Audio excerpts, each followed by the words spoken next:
तो भैया अब जैसे कि हम लोगों ने अब इंजेक्शन के बारे में तो बात कर ही ली थी कि कैसे कैसे जो नेशनलिज्म का इंजेक्शन था वो फ्रेंच के अंदर डाला गया था। अब जब इंजेक्शन आपने डाला है तो अब इंजेक्शन का रिजल्ट भी तो मिलेगा। अब भैया अब इंजेक्शन जब भैया इंजेक्शन डाला जाता है तो उसका दवाई का असर भी तो होगा। अब जब नेशनलिज्म डाला गया अंदर तो लोगों के अंदर नेशनलिज्म भर गया बहुत कस के। तो अब भैया ऑब्जेक्टिव क्या बन गया फ्रेंच रेवोल्यूशन का, आप वो भी समझते हैं कि भैया जब आपको मान चलिए कि जब आई थिंक मुझे ध्यान है कि जब मैंने पहली बार अपने पैसों से कोर्स खरीदा तो मैंने अपने फ्रेंडों को से सबसे कहा भाई ले ले भाई ले ले। तो फिर एक तरीके से अच्छा लगता है जब आपके साथ कुछ अच्छा होता है। तो आप भी चाहते हैं कि आपके साथ जब आपके साथ अच्छा हो तो आपके दोस्तों के साथ भी अच्छा हो। तो भैया इनका ऑब्जेक्टिव क्या बना लिया है फ्रेंच वालों ने, देख लीजिए आप लोग। तो क्या ऑब्जेक्टिव बनाया, the revolutionaries further declared that it was the mission and the destiny of the French nation to liberate the people of Europe from despotism. यानी कि अब ये लोग क्या करेंगे, यानी कि जो रेवोल्यूशनरीज थे उन्होंने कहा कि बस अब छोड़ दीजिए, अब हमारा ये कर्तव्य बनता है कि हम लोग क्या करें, हमारे जो यूरोप के दूसरे लोग हैं उन्हें भी क्या करें, लिबरेट करें फ्रॉम द किससे, डेस्पोटिज्म से। और ये क्या करेंगे, help other people of Europe to become nation. तो ये लोग क्या करेंगे, रेवोल्यूशनरीज हेल्प करेंगे दूसरे नेशंस को क्या करने में, इमर्ज करने में, यानी कि जो पुराने जंजीरों उसमें लदे हुए लोग थे उनको बचाने की कोशिश करेंगे। जैसे कि हम लोग बात करें कि इसमें हेल्प करने के लिए एक बहुत खास नाम निकल के आएगा जिसका नाम था नेपोलियन बोनापार्ट। तो भले ही हम लोग बात करें कि वो बंदा छोटा सा डिंगा सा बंदा था, ठीक है, और हम लोग बात करें यूरोपियंस ने काफी ज्यादा, हम लोग बात करें जब जो ब्रिटिशर्स थे या फिर दूसरे लोग थे जो कि उसके खिलाफ थे, फ्रेंच आर्मी के खिलाफ थे, तो उन्होंने काफी ज्यादा ये अफवाह उड़ाई थी, छोटा सा पंटा 5 फुट का आदमी। पर भैया बंटेपन की बात नहीं होती है, आदमी के अंदर गुर्दा होना चाहिए।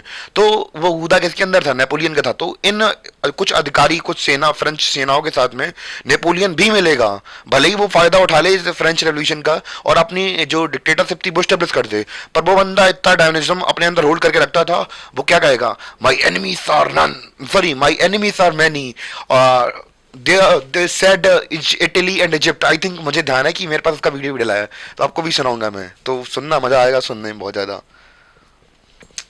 तो सुनिए क्या कहते थे हमारे नेपोलियन साहब, कितनी आप उसकी डायनेमिज्म की थोड़ी बहुत बात सुने तो मजा आएगा। सुनिए जरा, माई एनिमीज आर मैनी।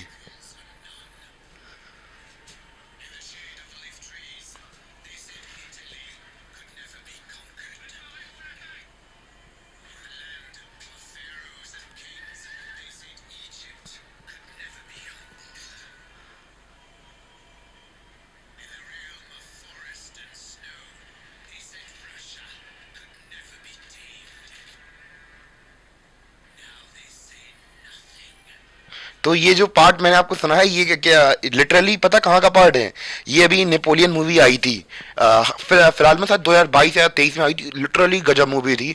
और इसमें भैया उन्होंने बताया था कि मतलब ये डायलॉग्स नेपोलियन के थे उसी मूवी का, मैं पार्ट सुना रहा हूँ कि भैया एक ऑरा होता है आदमी के अंदर, तो ये ऑरे के साथ जब जंग लड़ने निकलते तो लोग सैल्यूट करते थे। इवन की बहुत सारे उस समय के जो फिलोसफर्स थे वो तक काफी इन्फ्लुएंस हो गए थे कि फ्रेंच जो हम लोग बात करें नेपोलियन जैसे आदमी से इतना इन्फ्लुएंस थे वो लोग कि भैया डायनेमिज्म होता है आदमी के अंदर कि भैया अब हम लोग आजाद हुए, आप भी आजाद हो गए। तो ये सारा सीन था। तो अब थोड़ी बहुत नेपोलियन के बारे में भी बात कर लेते हैं।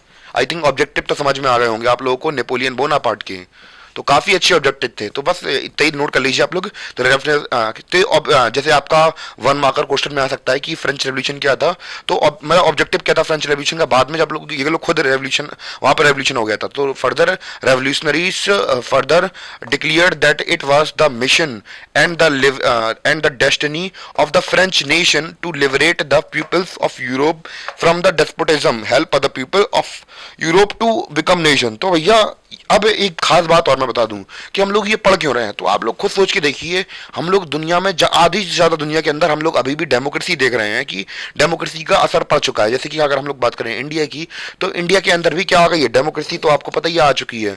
तो अब हमारे देश में कैसे ये सिस्टम स्टेब्लिश हुए, कहाँ का इन्फ्लुएंस था भैया, यूरोप में फ्रेंच से हम लोग बात करें उनसे आइडिया फैला। तो अब इनका अगर ये ऑब्जेक्टिव नहीं बनता तो क्या लगता है आपको, क्या यहाँ पे हम लोग रेवोल्यूशनाइज हो पाते या फिर हम लोग बात करें हम लोग फ्री हो पाते। एक तरीके से ये सारी चीजें धीमे धीमे चिंगारी का काम किया इन्होंने और बताया। हमारे जो काफी बड़े हमारे जो लीडर्स थे वो विदेशों में जाके पढ़े और उन्हें पता चला कि हाँ हाँ फ्रेंच में भी ऐसी चीजें हुई हैं।